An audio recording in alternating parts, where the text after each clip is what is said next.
So who can tell me what performance is? Not me. I'm not answering. I'm asking you guys. Good morning. Who can tell me what performance is, especially for a mobile device? I'm not interested in like supercomputers. Yes? Okay, so it's a measure of, I guess, how I'm utilizing, how resources are available for me. Okay. You know what? I'm actually going to write these down. PowerPoint. All right. So, what did we say? We said resources. So, resource usage. Anything else? Yes? User experience. I like that one. Well, I like all of them, but we will talk about that one. Yes? Battery life. We will talk about that one as well. Yes? Ooh. I think I can just walk out the door now. I don't even know if that's spelled right. Yes? Computational effort. I'm going to add that under resource usage.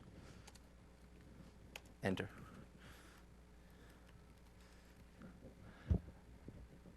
You can add in GPU here as well. Anyone else? Come on, mobile device. I have my phone. Beautiful Windows Phone 7 device. 7.5 actually. What's important when I talk about performance for this? Anything else? Screen frames per second maybe? Smoothness? Stuff like that? FPS? The original tagline actually is a bit of trivia. The original tagline for PDC 2 years ago. So I gave this talk for the first time 2 years ago at PDC, same place, same venue. Well, Redmond as a venue. And the term was buttery smooth. And at the time, I hated that device. I could not bring myself to say it in front of people. But now that everybody's using it, I'm like, hey, they're stealing our term. I'm like, no, buttery smooth is okay. Has anybody actually tried to cut real butter? It's really hard. It's not smooth at all, trust me. I was actually going to bring a plate, and then I figured that'd probably melt and probably no. All right, so what I'm going to talk to you guys about is actually how I see performance on a mobile phone. Now, if I could, I'd probably put up a picture of a magician, but at the end of the day, the two really big things, and ignore these photos, that's my eye and my finger, and taking photos of yourself in the middle of the night with an SLR is not great. It's about two things. It's about feeling. So one of the problems people say with these kinds of devices where you just have this glass and you have a finger and you touch the glass is that no matter where you're going, you feel exactly the same. There's no tactile feedback. I challenge that. Because I guarantee you that if you have a button on screen and you tap that button and that button doesn't react immediately, you feel that. Why do you feel that? You feel that because your eye sees what's happening on the screen as soon as your finger hits the screen. So if my finger touches the screen, right? I'm sorry. I have a wolf vision. Why am I doing this there? All right. So if my finger comes down on the screen and nothing happens, I can feel that something is wrong. If it's stalling, I can feel that something is wrong because I'm looking at it. If I'm not looking, yeah, there's no tactile feedback. And it would be nice if there was real tactile feedback, and you guys have all seen the cool prototypes, things from Nokia, things from other people. But at the end of the day, when I tap a tile, right, when I tap and I see that immediate bang launch, I feel that it's running fast. Did it really run fast? I don't care. Did it take 1 second to load? Did it take 1.5 seconds to load? I don't care. I felt that it was reacting to my finger. And that is what performance is about. That's what you need to think about.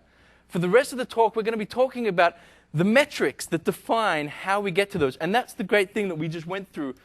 That's the exercise that we just went through, like getting like this kind of list of things up on the board. All of these are absolutely correct, and all of these are things that you need to think about when you think about how to implement performance, how to make that snappiness. But at the end of the day, the user needs to know one thing. When I tap on your app, when I interact with your app, let's make it more generic. When I interact with your app, it is responsive. Now, the obvious question is, why? Who cares, right? Does the app do what it wants? Functional. It's functional, right? It's awesome. It is the best app on the marketplace. It provides every feature any user could ever want, and even the ones they haven't thought about yet. It is so good that when the user says, wow, I wish it had this feature, it somehow heard what the user said and pops up a message going, hey, did you know we got this feature? Go check it out. So why do I care about performance? I'll tell you why you care about performance. I have an app on the marketplace. There are two other apps that exist that do exactly the same thing. my app provides no extra functionality. It's a true story. No extra functionality at all. Why did I write the app? Because when I started using these other two, they were really slow. And it really annoyed me. Not because I'm a performance person, but because at the end of the day, I would give my phone to my wife, or my wife would use it on her phone. And she would say, this is really slow, especially when comparing to her old phones, and you can probably guess which one that was. All I spent was 2 or 3 days rewriting it. And my code is not the cleanest, right? It's not the code that I get production into the phone, I promise you, right? I promise you that I spend more time when it's actually like shipping stuff. Within 3 months, my app is #1 in the marketplace for that category. Because all of the reviews, if you look through them, and I don't bring them up because I don't want people to go looking for what my apps are and stuff like that, but it's all like, so fast, bang.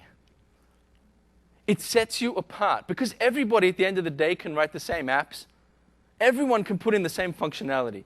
But it's the people that go the extra miles, the people that have that beautiful design, and the people that have that beautiful, sleek responsiveness, the feeling that the app is reacting to what you want immediately, straight away. Those are the people that get ahead. And those are you. It's every single person sitting here in this room and everyone that's joining us, well, I guess it's not live, but everyone that's joining us on the recording in the future. So who are you? Well, you know who you are, but I don't. So I'm setting my expectations here. Ideally, you'll know a bit about how to program already. If you don't, you probably shouldn't be a build. Sorry, no offense. You'll know a bit about developing on the phone, at least developing on Windows. You'll know a little bit of .NET, a little bit of Managed, a little bit of native code. But at the end of the day, you only need really one thing. You need passion to write really good apps that are really responsive. I'm not going to give you any magic formulas here. At the end of the day, what we're going to get here are tidbits. The little breadcrumbs. And you're going to find the breadcrumb that's yours, the one that is interesting to you, and you're going to start following that trail. And the rest of the investigation, you take off by yourself. I point you in the right direction, and you guys can send me emails, and I can continue pointing you after the session. But in general, point you in the right direction. You find the things that you say, oh, yeah, that's good for my app. Oh, that's great for my app. Oh, I don't care about that. And you follow those ones, and you run with that. Well, we ran through this slide already as well. My name is Oren Nachman. I'll bring that back up just in case. So my name is Oren Nachman. I'm from the Windows Phone Performance team. We're part of the developer platform team, which is part of the greater Windows Phone. We own everything from anything and everything that can affect the end developer. So we own the power states on the CPU, if that's what affects the developer, up through the threading model, up through the different the hosting model, up through the APIs you interact with, up through the multiple layers of APIs, the controls, and at the end of the day, whatever hits the screen. So this is stuff we're going to run through. So perf and new, we've done already. We're going to run through a very quick overview of where we came from. So what we've had previously, so that would be this device. We're going to run through where we're going. So that's this device, which you guys all should have by now. We're going to run through how you can get to where you're supposed to be going. So basically kind of perf tidbits. And then we're going to talk about going the extra mile with some profiling, which is essentially a way for you guys to diagnose your own performance issues. So what we're first going to talk about is what we've been working on hard. This is actually the performance team. My lead got married. Yeah, we do work as well, I promise. So here's the stuff that's kind of used to keep you up at night. If you guys were developing for previous versions of Windows Phone, this is stuff that would keep you up at night, kind of finding those little tips and tricks, those hoops that you needed to kind of jump through to get performance good. And here are the things that you really don't need to worry about as much anymore. So the number one thing is startup. So actually, I'm gonna move back to the Wolf Vision here. Now, this is a relatively high-end Nokia device, the Mango one. You will see varying degrees of differences, so it's not indicative. I'm not trying to like play off two devices. This happens to be the device that I have. Anybody who wants to come up and compare their old Windows Phone 7 device with the new Apollo one can come up afterwards. But I'm going to run through like a couple of the apps that I like using. We're going to notice that we're not going to work around with data. Data here is interesting, the Wi-Fi differences in speeds and things. But for example, I play chess a lot. This one hasn't got notifications for some reason, but I have 2 moves waiting. So I'm going to open the chess app, and I'm going to give this one an advantage. Bang! Same app. Not updated for Apollo, Windows Phone 8, I'm sorry. Oh, I lost the game. Don't look. Thank you. There we go. I love spontaneous clapping, so feel free anytime during the session to keep me up on that. Absolutely not updated. You have to do absolutely nothing to take advantage of this. We completely rewrote our startup path. So a lot of the code is the same, but it's completely re-architected. We take advantage of multiple cores, which we didn't have before. We've eliminated a lot of waits, a lot of stops, a lot of things. Basically, a lot of the code that brought up before we hit your code, we've improved. And then there's improvements such as NGen, which basically takes your managed code and compiles it down into as close as possible to the assembly code that you can get. So previously we had JIT, just-in-time compilation. Basically, your app would come up, it would be IL, and we would compile it as you ran it. So previously we had very fast JIT that generated inefficient code. Now that we've moved to the same CLR as big Windows, we now have very slow JIT that generates very, very good code. So to offset the cost of the very slow JIT, we actually take your NGen code, we compile it in the cloud for you. So the first step is in the marketplace, the second step is during installation time. And then you get this incredibly fast startup. You get code that is like 1% slower than JIT, so it's a little bit slower. But that's what I'm talking about, the magician's trick. No one knows that. At the end of the day, it is incredibly fast to start up. And you can see that everywhere, right? I mean, little apps are not really as affected as much. So just to show you, like, someone introduced me to this app yesterday. That's pretty cool, actually, if you're into alarm clocks. So where are we? So TikTok. This one I won't give anybody any advantages. It's pretty much the same for the small ones. Still a little bit of advantage there. But for example, let's take a really heavy app. So, I watch Netflix enough that I actually have it pinned to my startup.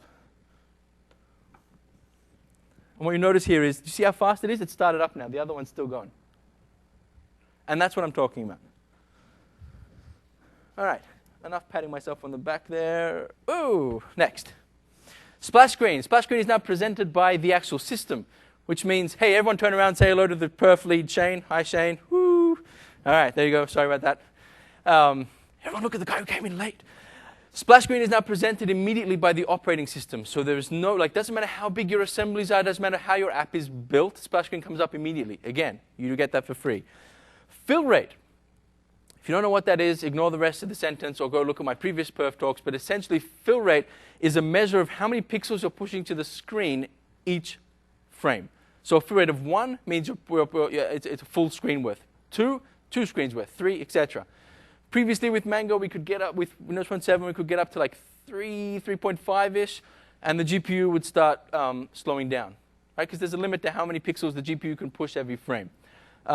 With Windows Phone 8 and the new chips, we can now get up to 7, 8, depending on what you're pushing. So it's way less of a problem. I have never seen anyone push that many pixels. So something you most likely will not have to worry about. Panorama and pivot jerkiness. We'll get back to this one. Listbox blanking. We have done a lot of work to get Listbox to reduce blanking. Now, we can't stop blanking altogether. We can't protect you from yourselves completely. But we can try a little bit. We can help out. We can make it so it's not as easy. And we'll see what that looks like a bit later on as well. Progress bar. You do not know how long I've waited to say this. You can now use the built-in progress bar. Woo! Oh, yeah. I always felt really embarrassed standing up saying, hey, don't use the built-in progress bar, download the one from the toolkit. We've now solved all those problems. It's now built in. It's part of the actual Microsoft Phone Controls DLL that comes with the phone. You can use it. You don't have to worry about it. The new Windows Phone 8 toolkit, wp8.windowsphone.codeplex, whatever it is, doesn't even have one in there. Go forth and rejoice. So that was the thing that used to keep you up at night. This is what keeps me up at night right now. I will get back to my job, though.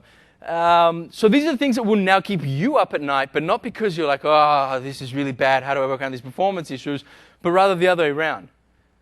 You're going to be looking at these things and you say, hey, this is really cool, I'm going to stay up tonight and rewrite my app, or I'm going to add my app, or I'm going to adapt my app to use these things.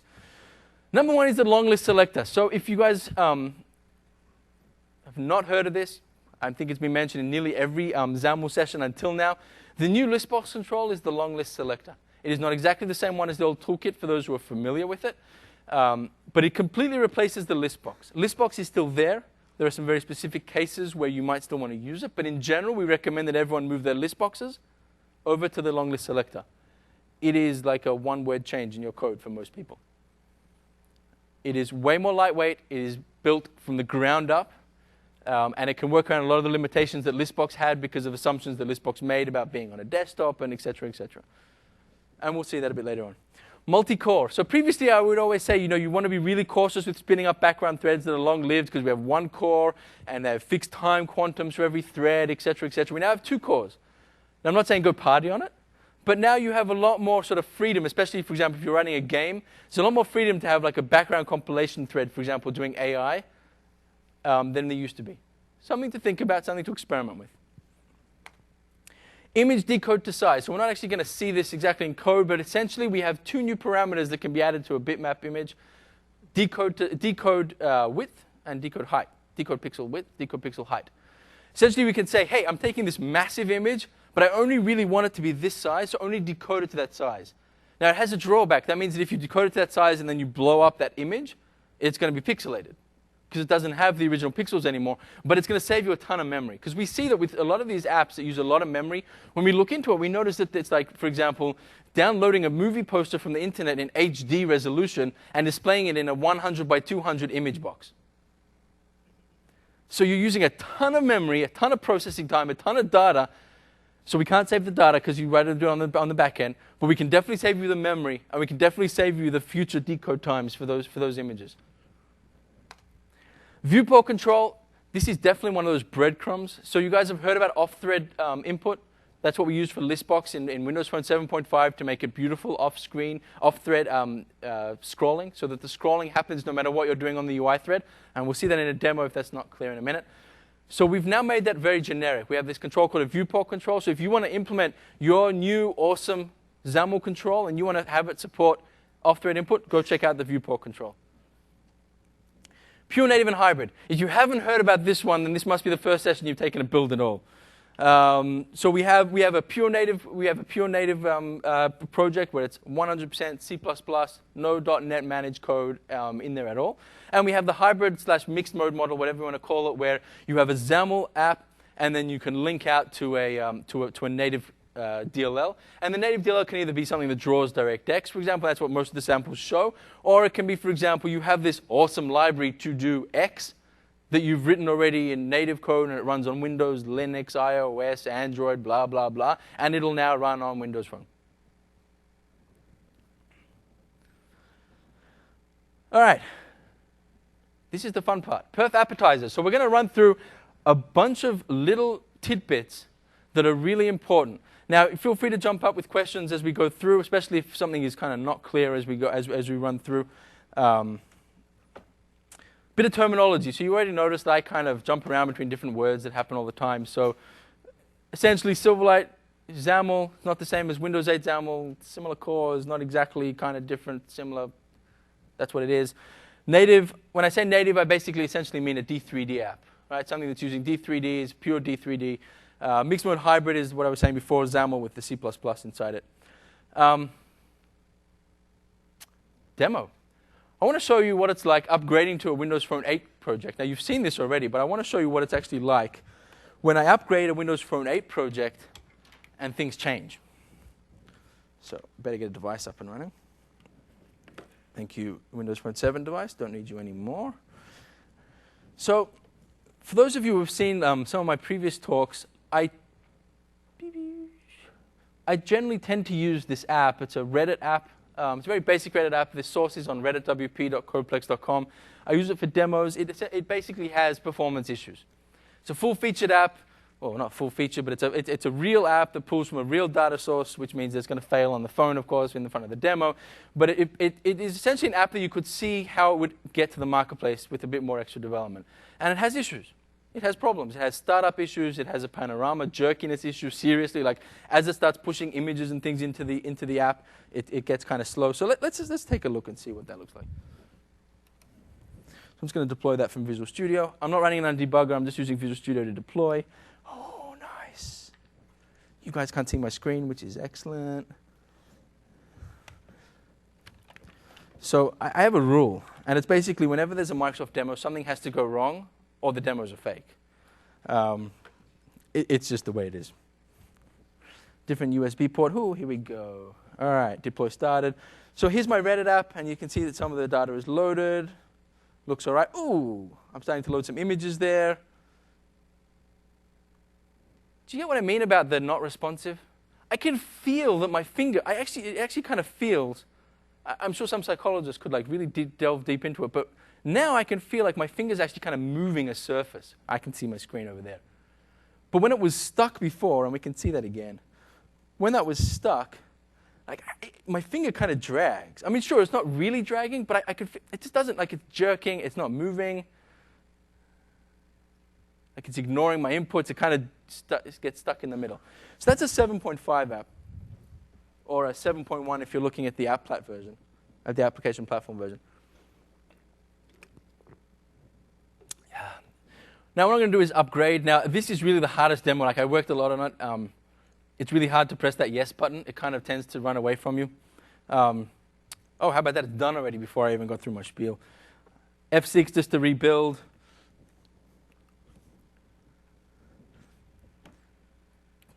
Someone just mentioned me on Twitter. Not looking at anyone specific in the front row. All right, we're deploying. Ooh, one thing to notice, actually, this is important, and I get hit by it all the time. When you upgrade the project, it resets your targets to the emulator. So you definitely want to go close that down and retarget to the device. I was once waiting 5 minutes for something to deploy, and then I realized that it opened up the emulator in the background, and I hadn't really understood what was going on. All right, we're going to do this deploying to the device. Deploying to the device.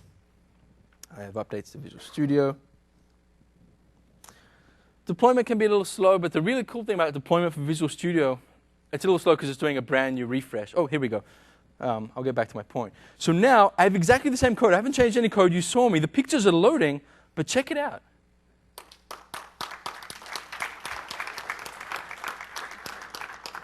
100% off-thread input. The UI thread is completely blocked while I'm polling through, right? When those images come in, they're pretty big. I'm not doing any downscaling, and it is blocking the UI thread. Previously, and this is the whole input thread, off-thread input concept, is we take controls and we say, hey, this uses off-thread input. So the animations that follow your finger run on a separate thread while the UI thread is churning out, trying to get those images into the panorama. So no more jumping through hoops. You still need to worry about it. You still need to think about it. It still needs to be a little nugget in the back of your head, because if I was to try and, let's say, press a button while that was happening, sure, it's not going to react. So you still have to be a little smart, but you don't have to be as smart. So if you run through like some of my previous talks and you see all the tricks that I do, like I have a fake splash screen with a progress bar, which is awesome, and it's great and it works, but it doesn't match even this experience of bang, my panorama is here, bang, all my data's coming in, and bang, I can move it smoothly. And it just works. Actually, what I was going to say was it's really cool to see deployment from Visual Studio to device without any extras. There's no Zoom, there's no WP Connect. It just works. You plug your device in and everything just goes. I'm really liking what the team has done with that, actually. All right, demo number 2. Listbox and LLS. So what we're going to see is a listbox. We're going to see it's a faked up template that's actually based off a template from a real app. It uses a control that's pretty heavy. It's called the ratings control, for those who are familiar with controls that are pretty heavy. And it has an image and a bit of text, and it uses the dreaded word that everyone always dreads is, let me just resize this. It uses variable size items. Oh, I would have loved if this was yesterday, actually, because you could do a whole Halloween theme around variable size items in a list box. So what we're going to run through here is, I've got a very simple template. I'm defining it in the resources just to make it easy. I have my layout route. I kept this extremely easy so that you can see that I'm not like hiding anything. There are no tricks here in the background. I have a grid. I have my list box. The design is up here. That's really all it is. If I look at the code in the background, let's get that a little bigger. So it's actually just the sample, the file new data-bound app. It has a view model. The view model gets loaded. All I'm doing in the view model is just loading like a ton of random stuff in there. I have a bunch of images. I am very creative, so I took like lots of different images of the Windows Phone logo. And that's it. So let's see what that looks like on device. I will deploy that. I will move. And we're deploying. Oh, I have a new follower on Twitter too. So here's my app. Doesn't look that great on the saturated screen, but essentially what I have is the image. It's in a border, white background. There's a little tiny Windows Phone logo there. I'm sorry it doesn't look really beautiful. The idea was more to have really simple code that just shows you like what I'm talking about and why. And then I can just flick. So you see the blanking there? It didn't look that bad. That was kind of that was an easy flick. And this is a high-powered device. I imagine that if I took lots of push notifications. That's the problem with using your own device to demo. So if I took one of the, let's say, the lower-end devices, it might not have looked as nice as that. But if I really go through a flick, like I can get full screens in there. Like I don't know if you guys are seeing this, but if you're not, like we need to look at this again. Going up, going down, it's not the greatest. Now, it's not the greatest because even though the list box is super optimized again for Windows Phone 8 and it takes advantage of multiple cores to do its layout and its rasterization, all that sort of stuff, it's still too heavy for it. So let's see what happens when we actually upgrade this project to an LLS. Now again, this is kind of a nugget. The LLS is a really, really full-featured list box. It has headers and footers and grouping and all sorts of other really cool functional features, and you should check out Sean Oster's talk from a couple of days ago if you want to see that. So what I'm actually going to do is I'm just going to duplicate that line so that we can come back to it if we need it. Comment that out. I'll put in my long list selector.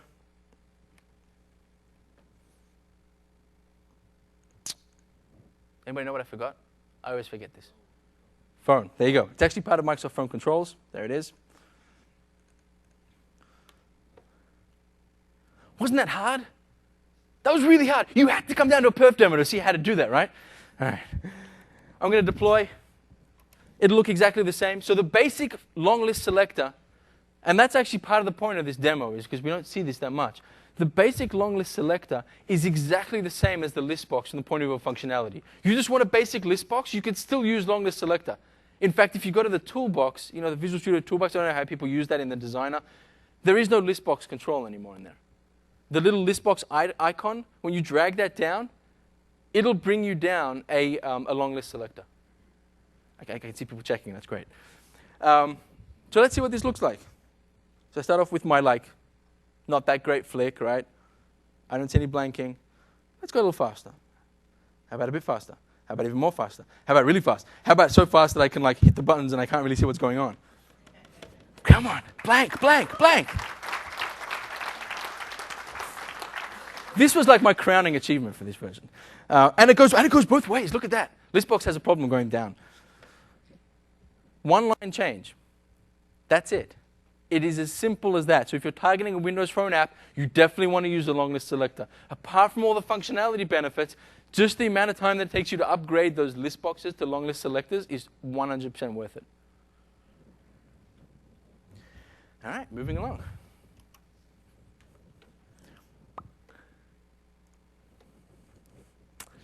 Trivia. The guy who started this meme works for Windows Phone marketing now. I don't know if that means we'll see some really cool Windows Phone memes or something, but I think it's pretty neat. Memory. So previously, pain points on the phone were generally centered around frame rates. Some people ran into some fill rate issues. Hey, I forgot to change the image. That's Windows 8. We're based on the same core, so it's the same memory issues on there as well. It was centralized around, input responsiveness, and we've done a lot to address those issues, right? We just saw that, right? We saw the upgrade, we saw the change to long list selector. These very basic things that just kind of work out of the box, which is essentially what you should expect, right? That's what should happen, and that's what we now have. So now memory becomes a little bit of a bigger issue. Biggest red flag to notice is that memory limits are now 100% enforced. You go over your limit, you're dead. That was on purpose. Previously, you had the 90 megabyte limit. It was kind of a soft limit. We said we tested it, but in reality, no one ever saw that it was tested. And then these low-powered devices came out with, throw me a version of a low-powered device. Lumia 660? 610. So for example, the Lumia 610, which is an amazing device. It sells awesomely. You want to get your apps running on these devices because these are the cheap devices that people are buying. But it only has 256 megabytes of memory, which means that when you hit the 90 megabyte limit, there really isn't much legroom there. but we still didn't kill you. So what we would do is we would test it on these low-end devices during ingestion into the marketplace. And if you failed, if it crashed, then we would fail you, and then you could say, oh, I don't want to run on that device, which is really not what you want to do. I've seen, like, ever since those devices went on sale, I see like a massive skew towards the cheaper devices in terms of downloads on my apps. You don't do that, you're cutting out a massive chunk of your market. Now we enforce those limits. The reason we enforce those limits is very simply because now we have a lot more services that you as a developer can write to run on the device. For example, Skype. Skype can now sit there in the background running, waiting for a phone call. It doesn't really consume memory, but we need to say, hey, when a Skype call comes in, what's the user's expectation? When a Skype call comes in, what should happen?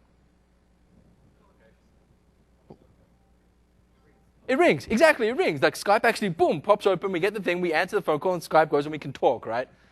But if I haven't left you enough buffer in my app, Skype can't run. So then I need to kill something. But the user's expectation is that the app does not get killed, right? So the user has two expectations. Phone call comes in, app keeps running, I can do my phone call even though it's through VoIP. So we need to keep those buffers there. And so we need to really enforce the fact, that if you're at a certain memory limit based on your app, you stick within that limit. Something to notice. Now there is a gotcha. If you're under the debugger, the limit is not enforced so that you can debug. Also because the debugger has more memory. So you always need to remember, and you do not know how many people forget to do this. When you change your release type to release, your build type to release, and you press that F6 to get the zap that you submit to the marketplace, and you just test it on the device to see that it kind of deploys, that's not enough. Check the device. Check the app while it's running in release. Have a little memory counter that just runs even under release as a little debug flag. You need to ensure that you don't hit those limits or you will be killed. Why am I harping on about it so much? Because it's really important, essentially. XNA and SLXNA games, or apps even, apps that use like full SLXNA interop. And we're not talking about people that use, let's say, the media library APIs from XNA from within their app. We're talking about proper SLXNA. They have set limits. I mentioned this here because I didn't notice it in the documentation. 150, you have an opt-in to 180, but again, you might be cutting out part of your market. And that's regardless of the device specs. So you're going to get 150 megabytes regardless of whether or not you're running on the high-end 920, or if you're running on, let's say, the Lumia 820, which has a slightly less, it has the lower screen resolution, so it consumes less memory, or if you're on an even cheaper device. You want to find the memory table that applies to you. They're all kind of on MSDN, and I can send around, I can update the slides later on with the exact links. They were kind of still being published last night, so I couldn't find them, like the final kind of permanent links. And we mentioned this already. You're exempt from the limit when you're under the debugger. Excuse me, I woke up with a cough today. It's really annoying. Different memory usage at different. It's really important. Don't forget this. Sorry. I've lost some text. The editing guys. Okay, so we have, luckily I know my slides, different memory usage at different resolutions. So different, and you can actually test your devices if you're interested under settings, about. So settings, all the way down at the bottom, there's an about, and it says what the resolution is of a screen. So we have WXGA, WVGA, et cetera, et cetera. Bigger screen, bigger textures, more memory. Makes sense, right? Something to think about. Image decoding, we spoke about this already, but again, I'm just going to harp on about this. If you are downloading very large images and sticking them down into a very small image, let's say on a page, let's say you have a profile page, and you're downloading someone's photo, and you're downloading the highest resolution that is available on Flickr, and you're sticking it into your little 50 by 50 box, either don't, i.e. download the lower resolution one that's formatted for mobile anyway, or use the decode pixel width and decode pixel height to make sure that that gets squeezed down. Panorama. One of the biggest complaints about Panorama is it uses a lot of memory. Does anybody know why it uses a lot of memory? Out of curiosity? It's not about, yes. I don't know who said that. Someone over here. Excellent. The background image. So the Panorama has a wraparound, right? So it has this background image that kind of wraps around. And to get that wraparound in previous versions, we had to actually have a separate copy of the image and kind of stick it on the other side. Now we have these new controls internally which allow us to kind of mirror the end. And we only use one copy of the image. So your Panorama immediately uses an empty Panorama with an image, now uses half the memory. You might not see that on your high-end devices because you have these, you have these high-resolution screens, but take a 7.5 project with a panorama and an image, upgrade it, and you'll see the memory just drop. This one's a hard one because there's no impact. You cannot control this at all. So as you know, we keep harping on about this, and it's kind of cool, I guess. We now share a core with Windows, which means we have a 100% modern operating system running underneath us. It's not full Windows 8. No one try to get their Windows Store apps running on from within our marketplace. That'll happen if you rewrite them. And there are multiple sessions on that. But at the end of the day, the very core, the kernel at the bottom, is exactly the same. So we now support really cool things like multi-core just out of the box, and we support things like paging.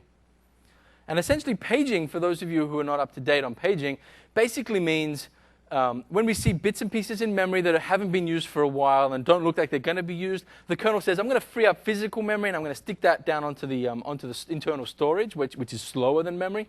And then when I need them, I'm going to page them back in. I'm going to fault them back in. And that's slow.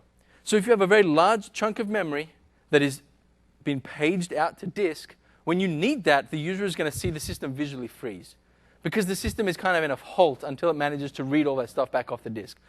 So if you have a very memory-intensive app, and again, this is specific to some very specific use cases, but if you have a very memory-intensive app, and you're jumping out to system tasks, and you're jumping out to like Internet Explorer and a photo chooser, and you're doing all sorts of things, or you have like all this memory kept in a background page that is only every now and then used, something to think about is that maybe it's not the best way of doing it, just because when they transition between those two apps that need these two big chunks of memory, the user's going to see that jarring transition just as the system halts trying to bring in that memory as quickly as possible.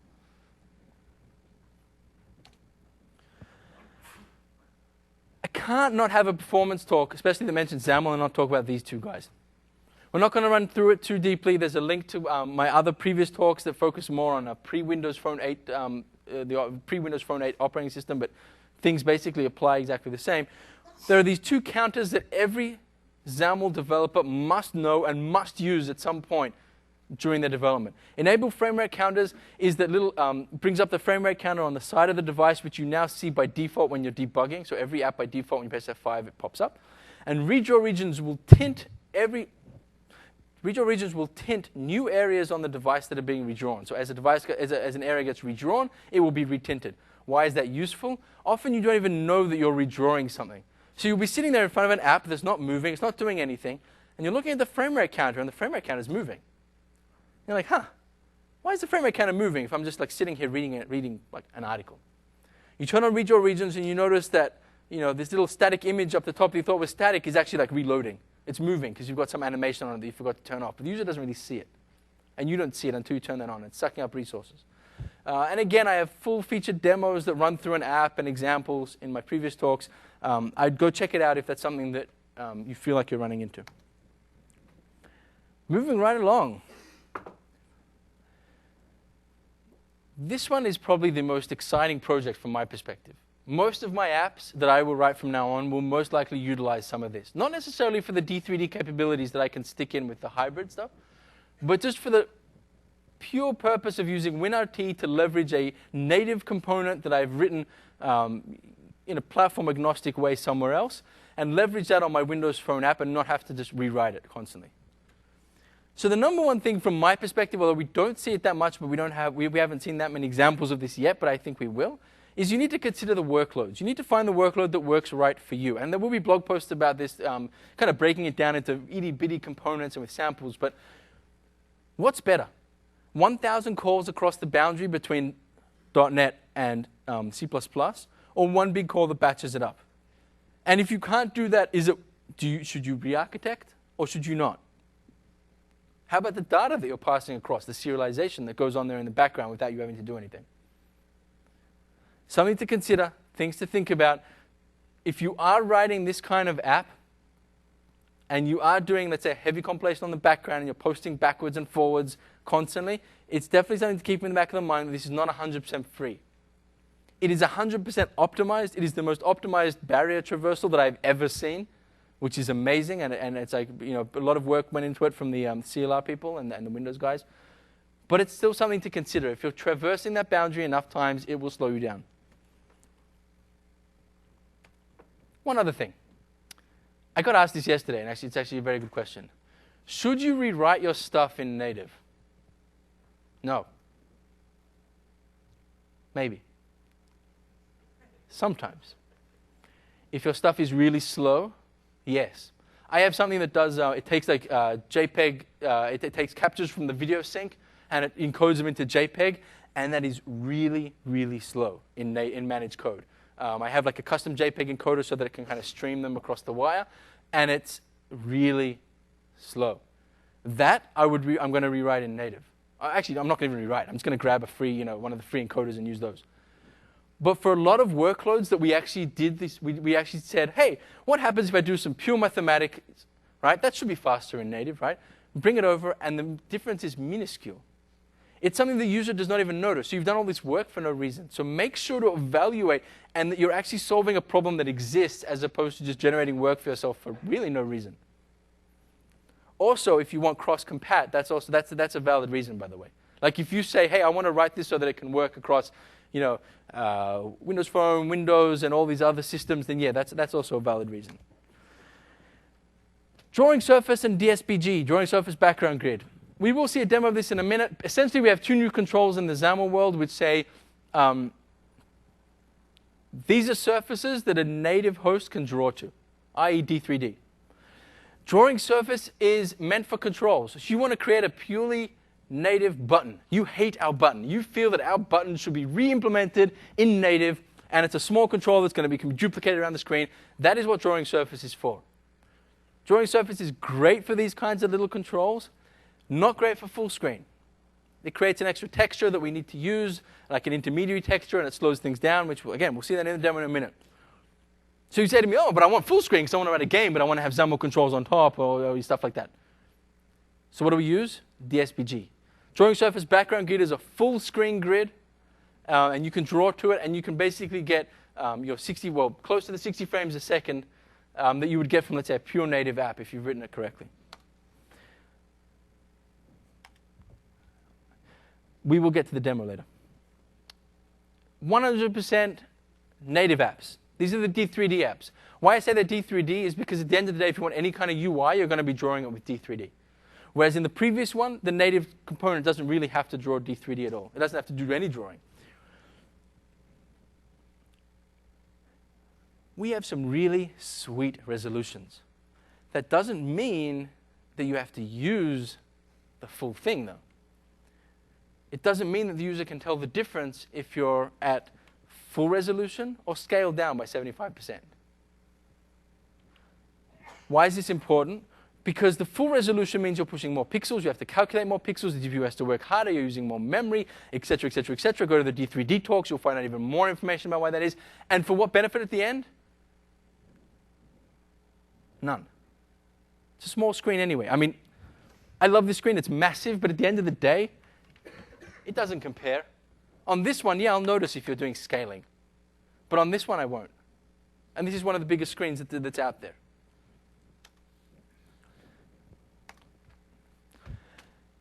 This is a little tidbit for those doing real D3D development.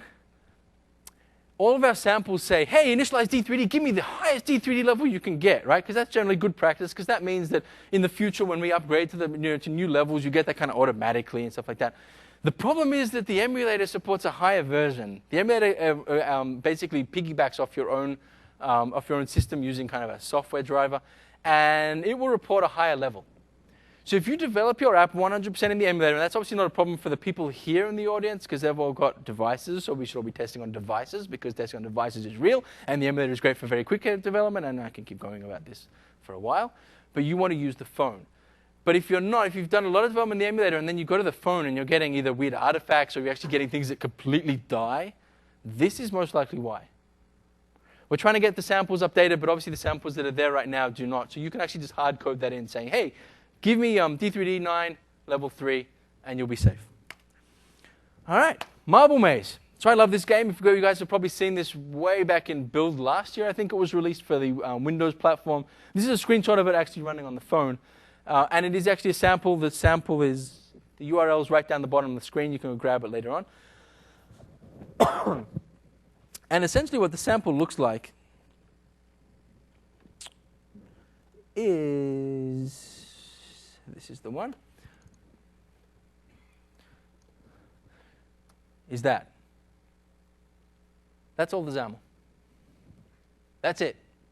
Actually, there's one extra line here that usually you don't need, and it's because I'm going to show you what drawing surface looks like as well. This sample has a lot of hidden features which are not necessarily documented or you're not necessarily going to find, so we're going to walk through those so you can see visually what the issues are, and then we're going to run through like a real issue and we'll see that. But essentially, I have a DSBG. Remember, DSBG is for full screen. And drawing surface, although here it will be full screen because it's just the way it's written in the XAML, but in general we should only use it for the little screen, and we'll see why. I'm going to switch to the device. I'm going to do the deployment. Oh, emulator. I'm sorry. Again, we don't use the emulator, especially not for performance. Emulator is awesome, don't get me wrong. The Hyper-V stuff is, like the fact that it's based off Hyper-V means it generally boots faster, it restores faster, it interacts beautifully. If you have a touch screen, the multi-touch is amazing. But at the end of the day, for performance, it doesn't mean anything. It's using your machine. And your machine, no matter how good phones get, at least in the near future, your machine trumps them easily. And it's just building. It's going to come along.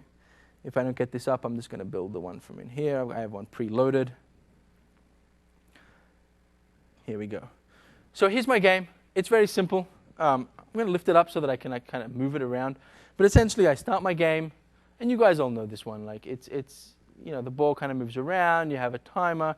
You go in. You try and avoid those holes. And of course, I never avoid the holes. Now here are a couple of hidden features in the app. First of all, if you tap down the bottom, you get a little frame rate counter up the top. Now this is not built in. Right? This is not like a built-in counter that you can just say, hey, here's the flag it goes. But you can grab this source code and stick it into your app and just adapt it for the way your app is built so that you get the same kind of frame rate counter functionality.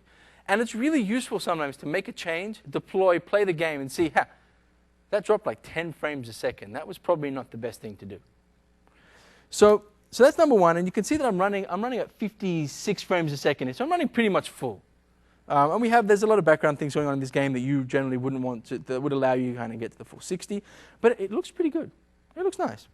But what I can do now is I can actually go through and I can change it to drawing surface. Now, did you notice immediately the number that dropped? I don't know if you guys can see this on the big screen. But the number has dropped down to 37. And I'm not even moving. So we're updating the screen now we've lost like about 40% of our frames just by moving to DS. And if I go back, bang, it goes up. I'm now at 53. I'm going to move around. I'm at 54. And it'll move around 53, 54, depending on what's up, 56, 57. So that's just to show you the difference from why you want to use one and you don't want to use the other.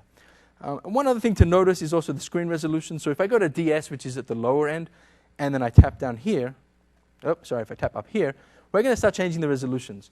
Now, it's really hard to see on the Wolf Vision.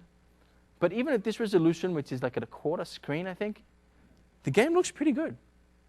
I'm not saying you should use this resolution. It is kind of low. I would use slightly higher. I definitely wouldn't go as low as this. I'm sure you guys can see that. And it looks way better on my screen. If anyone wants to come around and look from here, you can come see it later on my device that's running, or you can go download the sample yourselves and muck around with it yourselves. This is kind of to get you guys interested and see that this exists, and you should check it out. And you can keep cycling through just to see the differences. That's kind of full screen. It looks really beautiful. But then when I drop it down to like half, 50%, you don't really notice any difference. And you get that extra performance buffer. That's extra time for you to do your AI. It's extra time for you to do whatever you want, basically. Extra rendering CPU time is what I meant. All right.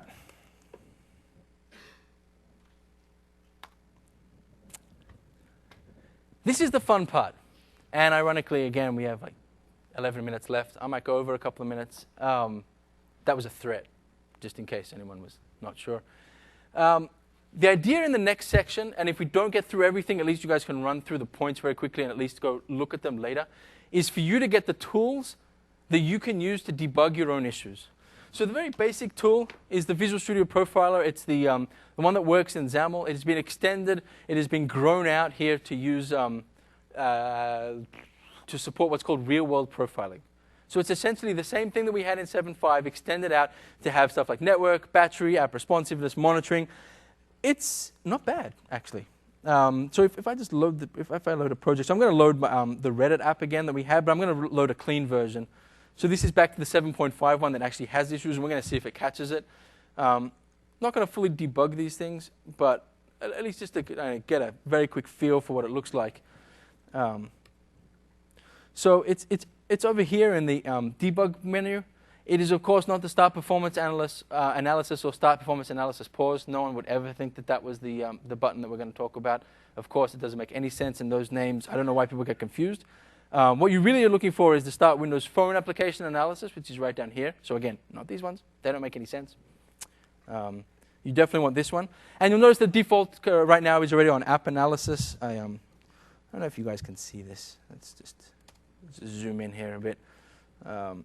So this is kind of the very basic version that you want. And we're going to just do start session. And basically what it does is it's going to load the app on the device. It's going to deploy it to the device. It's going to run it. It's going to take a log in the background. And the log is a combination of standard logging and logging that it kind of gets directly from within XAML.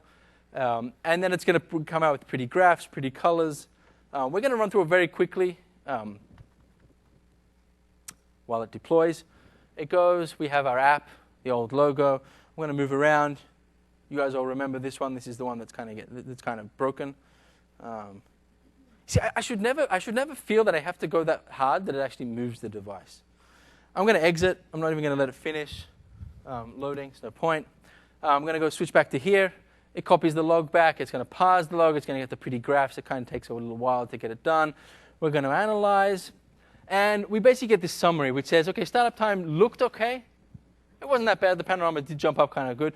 App responsiveness is really bad. Now, it also has some really cool things where it counts like how much data I uploaded, how much I downloaded. It's not really 100% accurate. The reason that it's so low here is because I'm getting a lot of cache data because we just loaded it a minute ago. But I can then go into the alerts, and I can run through, and I can say, app responsiveness is poor between 2.695, so that's kind of here-ish, to 3.6. So I can highlight this area, and then it'll filter out to there, and it'll say, texture memory is dominant, so I'm allocating lots of textures, which is true because that's when I'm putting in all the images. And you can kind of break it down if you want. You can see what's the CPU usage, what's the little bits and pieces. You can see all the little flags here when I'm doing the little flick gestures, what the frame rate is. Again, you want to get to 60. Play around with it, muck around with it. If it helps you, awesome. If not, we have other avenues, and I would recommend checking out some of the previous talks. Moving on. I should probably stop doing that full screen. All right. Now what we're going to talk about is the new profiler. And this is the same profiler that's essentially available to you for Windows 8 app development. So it comes with the Express SKU. And if anybody's used profiling natively within Visual Studio, this will be very familiar to them. Essentially, we bring up our good old friend here, Hybrid Marble Maze. Now, this one is a slightly modified version. This one's actually has a slight modification to it that is based 100% on a customer problem. So we had a perf investigation where a customer said someone who had early access to the SDK who said, hey, I've written this app. The app looks amazing. Visuals are beautiful. FPS sucks. It's like, wait a second, how can you have good visuals and things? So it's like, oh, no, the like ray casting, all that sort of stuff. Like, it just works. It's really cool. The GPU is amazing. It's just doing it really slow. And the cool thing here is that we could actually diagnose the problem kind of directly within the Visual Studio profiler. So if I go here again, and it's exactly the same place, of course, you would never think that it was one of these two. It's definitely one of this one. And you'll notice that the screen is a little different. So we have less options for the native slash like combined hybrid or pure native options. Basically just execution. And I can click Start Session. And it's going to do exactly the same rigmarole. It's a little bit of a different UI. Did I click it? Yeah, I did. 10 bucks says this is where the demos start failing, and then I have to go through the logs that I did last night, and then it looks like I'm faking it. And no, here we go, deploying. I'll switch to the device. There's there's nothing extra different. You will notice it's a little slower under Profiler, not much. If I bring up the frame rate counter, you can see it's a little slower because it's kind of connected to the device, but it's still. The main difference here is it's running at 33 frames a second. I didn't show this because of time, but that is actually because of the performance problem. Now, my initial thought when I saw this was, They're using the drawing surface, right? It's the obvious one. So I move them and I double check their source code and no. When I do drawing surface, it drops another 5 frames per second. So we're now at like 29, 30, where we used to be at 35. So I'm going to exit. That's probably enough of a profiling session for there. Probably enough data. And the data is going to come up. It's going to come up. Again, this is 100% the standard Visual Studio UI that you guys are used to from desktop development, from Windows Store style app development. That doesn't sound right. But it's essentially the same thing. You get a very basic kind of Outlook graph of CPU for your entire process. And you can do, like, this is definitely UI to explore. This is kind of your first line of defense against performance problems. And you want to, like, you can select and you can say, hey, like, there isn't one here, but like, oh, look, there's a little spike here. Like, I really want to see just what's in there, and I could filter just down to there. And you have this hot path, which basically is Visual Studio's guess at, like, where is all the time being spent. And to me, this kind of makes sense, actually. So taskhost.exe, I'm just going to zoom in here. Taskhost.exe is the app container for all XAML apps. So even if they're hybrid mix mode, they're going to stick in there. MP control is part of XAML, right? It's the DLL that kind of kicks things off. And then D3D background content provider prepare resources is going to be my code. I have symbols for it. Actually, symbols for these will be published at some point soon in the future, so you'll actually be able to see like a little bit of the workings, the inner workings of XAML as well, just to give you a hand. So I can actually click on here, and I could have gotten through here as well through function details or through call tree, etc. But I can go through, and it says, okay, prepare resources.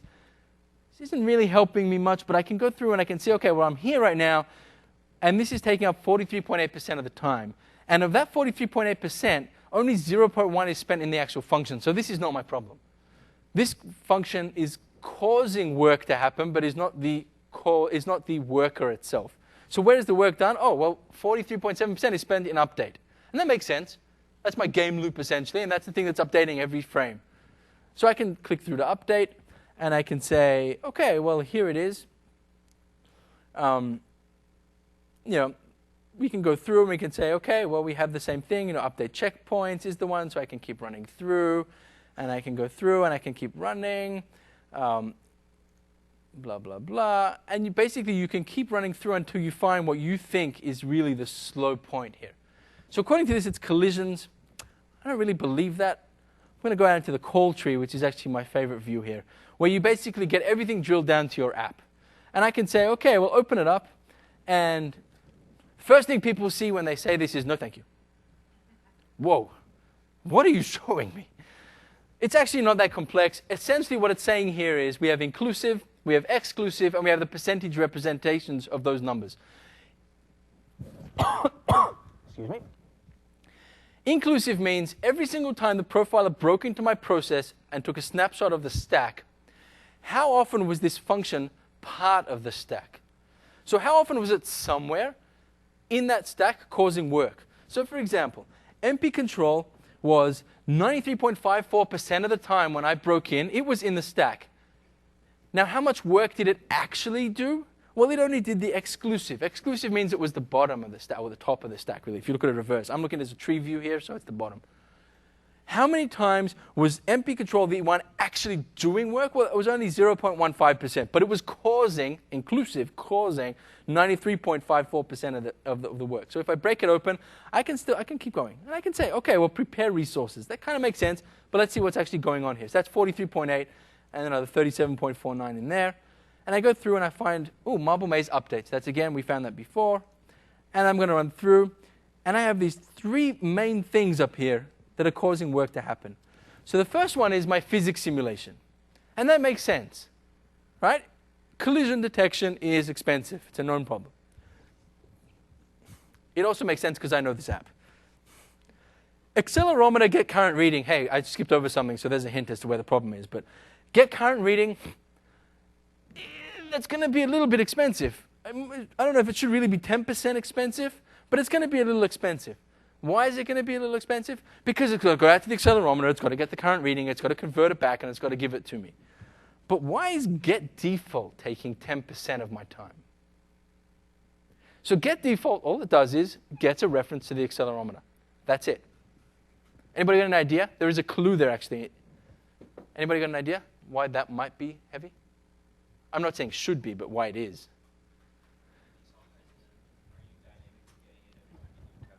Yes, it's being happened every time. But why is that heavy? So there's a little hint. The hint is that it's a function and not a property. And a function kind of says, hey, I'm actually going to be doing some work here, so it's going to be a little heavy.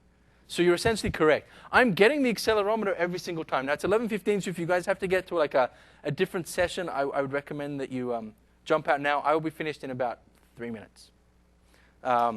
If I jump out here really quickly, I'm going to run, and this is actually fixed in the actual sample. Accelerometer is a member variable. Sorry, it's not a member variable. It's a local variable to the function. If I was to split that back out into a member variable, I only do it once. And this makes sense, but it's not something that you see without the profiler telling you it's actually slow. When I split that out like it is in the sample, and you guys can go see that, it will just work. So essentially, I'm not going to run through the whole thing, but essentially it's just copying it out to here, sticking it in the header file, giving it like, renaming it to member. Sorry, I forgot to type.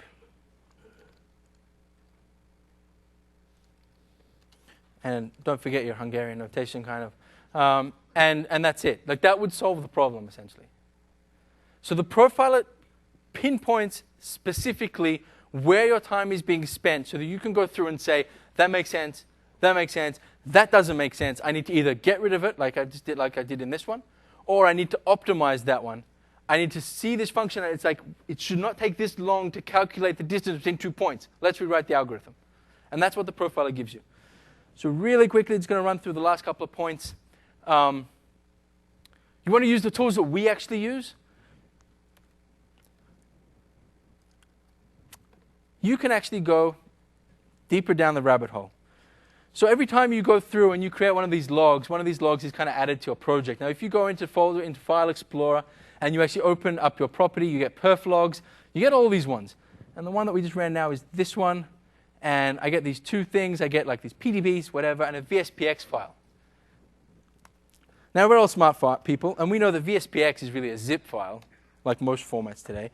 And if I break it in, we actually have an ETL file. Now, an ETL file, for those of you who haven't used Windows profiling before, is a very generic container for event tracing for Windows. And we have full support for event tracing for Windows. So you can actually take that ETL, double-click on it, and open up in WPA or in XPerf. WPA is the new XPerf, Windows Performance Analyzer. And when people see this after they see the first one, they're like, dude, you're like, no. How many graphs can I take? But if you want really low level, you want to really break down what is going on in your app, this is the way to do it. You want to see, like, okay, utilization by process. I want utilization by thread. Bang. Here are all my threads. Bang. Look how many threads I've got. Did you know that get accelerometer, get default, spins up a new thread every single time? And that's why it was so slow. You do it once, you don't run into these issues. Something to think about, we'll have a lot of blog posts. It'd be nice to have like a one-day perf session where I could really like just spend time talking about all these things. I'd probably start off with a full room, end up with one person in the end. Find the things that you want. Find the things that are kind of important and work for you and run with those ones. We have ETW for Windows Phone now. You can write your own ETW events, collect performance logs within your game, within your XAML app, within your hybrid app, and you can see those on the reports. It's awesome. I'm so excited about it because I did my feature. But I can't talk about it, so no time. Definitely something to check out if you're interested in that kind of thing, like actually logging, and not fake logging to isolated storage, but high-performance kernel logging at the same time. You want to grab the power tools from Windows Phone Tools. They've been updated to work with Windows Phone 8. They give you like a bunch of extra debugging bits and pieces that Visual Studio does not give you. Okay. We don't have time for Q&A exactly, but I will be at the Windows Phone booth for the next couple of hours at least. I'll be here talking. Feel free to come by. Feel free to say hello. Feel free to grab my email. Feel free to ask me questions about anything. Perf is great, but people have all sorts of weird questions. How do I replace my Surface tablet? I don't even have a Surface tablet. I don't know. Let's focus on the phone. We have these awesome posters down here that one of the PMs on our team worked on. You definitely want to grab one of these, roll them up. They won't get smushed in your luggage. Runs through every single API that you're ever going to need to develop on the phone. Stick it up in your office. You're always going to use it. I'm Oren Nachman. Thank you so much for sticking with me for the extra 4 minutes.